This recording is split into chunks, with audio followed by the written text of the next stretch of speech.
గురుభ్యో నమః. ఓం శ్రీ గురుభ్యో నమః. ఓం శ్రీ గురుభ్యో నమః. ఓం శ్రీ మాత్రే నమః.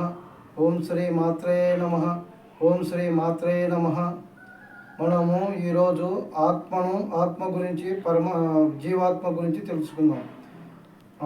ఇప్పుడు ఆత్మ నిత్యశుద్ధుడు, నిత్యస్వరూపుడు, అనంత స్వరూపుడు, శుద్ధ స్వరూపుడు, జ్ఞాన స్వరూపుడు, సత్యస్వరూపుడు, సర్వంతర్యాయమైన పరమాత్మని యొక్క లో నుంచి ఒక అంశంగా ఈ జీవాత్మ వచ్చింది. అది ఎలాగంటే ఆకాశంలోంచి ఒక దూది కణములాగా, సముద్రంలోంచి ఒక నీటి చుక్కలాగా, తగదగా మండుతున్న అగ్నిగోళంలో నుంచి ఒక నిప్పు కణంలాగా జీవుడు పరమాత్మలో నుంచి బయటకు వచ్చినాడు.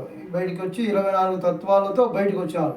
ఆ 24 తత్వాలు గురించి మనం తెలుసుకుందాం.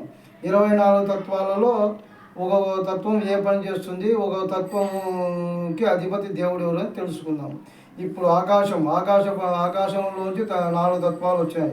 ఒకటి మనసు మన సంకల్ప వికల్పాలు చేస్తుంది, ఆలోచనలు చేస్తుంది.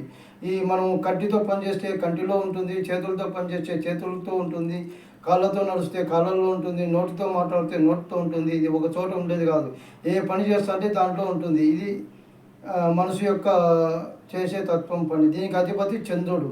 ఇంకా బుద్ధి వచ్చేసి మనసు చేసే సంకల్ప వికల్పాలను బుద్ధి నిర్ణయిస్తూ ఉంటుంది. దీనికి అధిపతి బృహస్పతి. ఇంకా చిత్తం అంటే విషయ వాంఛికలు నిల్వ ఉంచుకుంటూ మన దృశ్యాలు, మన గతంలో జరిగిన దృశ్యములను నిల్వ ఉంచుకొని ఉంటుంది. ఒక మెమరీలో ఎట్లా విషయాలను గుర్తుపెట్టుకుంటుందో అలా ఈ చిత్తవృత్తి నిరోధ అన్నట్టు ఈ జరిగిన విషయాలని దాంట్లో గుర్తుపెట్టుకొని ఉంటుంది. ఇది చిత్తం అంటారు. దీనికి అధిపతి వచ్చేసి క్షేత్రజ్ఞుడు. ఇంకా అహం ఇది అహం, నేనే అహం, అంతా నాదేన అహం. ఈ అహానికి అధిపతి రుద్రుడు.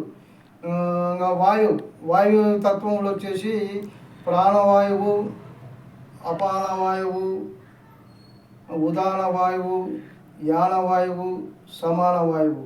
ఈ వాయువులకు అధిపతులు ఎవరు, ఈ వాయువులు ఏం పని చేస్తాయి తెలుసుకుందాం. ఈ ప్రాణవాయువు మనకు శ్వాసను కలుగజేస్తుంది. ముక్కులోంచి గాలి లోనికి బయటికి వచ్చేట్టు పనిచేస్తుంది. దీనికి అధిపతి వశిష్ఠుడు. అపానం వచ్చేసి మన దేహంలో జీర్ణమైన పదార్థాలన్నింటినీ కిందికి వదిలేస్తుంది, బయటికి పంపిస్తుంది. అది దీనికి అధిపతి వచ్చేసి విశ్వకర్మ. యానవాయువు వచ్చేసి మన శరీరంలో ఉత్పత్తి అయిన రక్తాన్ని అంతా సమానంగా అన్ని భాగాలకు పంపిస్తుంది. దీనికి అధిపతి విశ్వయోని. ఉదాన వాయువు, దీనికి అధిపతి వచ్చేసి అరుణుడు. ఇది వచ్చేసి పదార్థములు లోపలికి వేస్తుంది, పదములన్నీ బయటికి వేస్తుంది. 6 నుంచి 50 అక్షరాలన్నీ బయటికి వేస్తుంది. ఇది మనం పుణ్యం చేసింటే పుణ్యలోకాలకు తీసుకుపోతుంది, మనం పాపం చేసింటే నరకలోకాలకు తీసుకుపోతుంది. ఇది ఉదాన వాయువు, దీని యొక్క తత్వం ఇది. ఇంకా సమాన వాయువు వచ్చేసి మనం తిన్న పదార్థాలను బాగా జీర్ణం చేసి రసం చేస్తుంది. దీనికి అధిపతి అజేయుడు. ఇంకా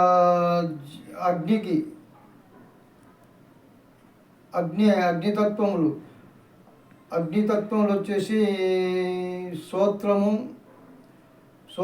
తొడియము, చిచ్చువ, జుహువ, గ్రహణము. ఇవి శ్రోత్రము అంటే చెవులకు అధిపతి దిక్కులు. ఇవి ఏం చేస్తాయంటే మన శబ్దాన్ని వింటాయి.